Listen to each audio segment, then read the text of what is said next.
my sister-in-law, who's half black, half white, but looks white. Blue eyes, whiter than most white folks, very white. She and I, we kind of grew up together. We raised our children together. So they're first cousins, and it's a wonderful, very, very multicultural family. So we're going in a Safeway one day. And Kathleen, my sister-in-law, is in front of me.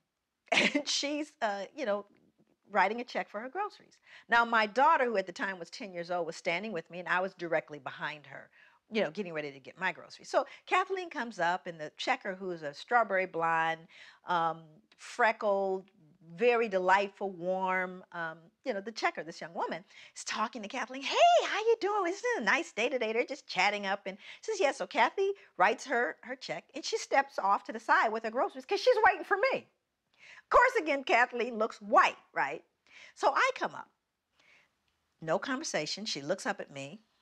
Absolutely no, just little chatter. And I write my check. My daughter, however, is 10, notices immediately the difference in how she responds to me. So I write my check, and she goes, I'm going to need 2 pieces of ID.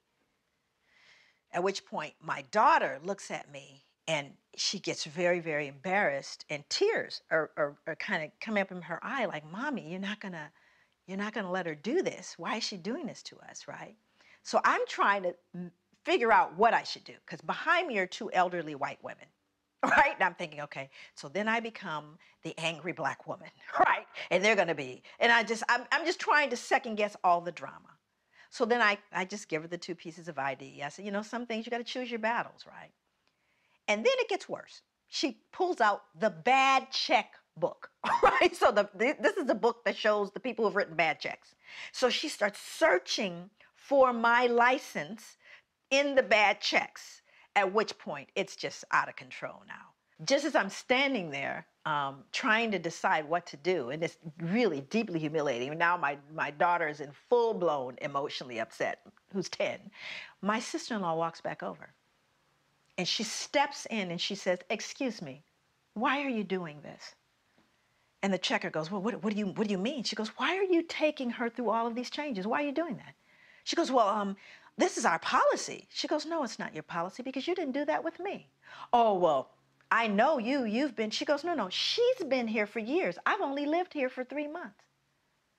And so at this point, the 2 white elderly ladies go, oh, I can't believe what this checker has done with this woman. And it's totally unacceptable. At which point, the manager walks over. So the manager walks over and says, is there a problem here? And then my sister-in-law again responds. She goes, yes, there is a problem here. Here is what happened. So you see, she used her white privilege. And even though Kathleen is half black and half white, she recognizes what that means. And she made the statement. She pointed out the injustice. And she, as a result of that one act, influenced everyone in that space. But what would have happened? I can't know for certain had the black woman said, this is unfair. Why are you doing this to me?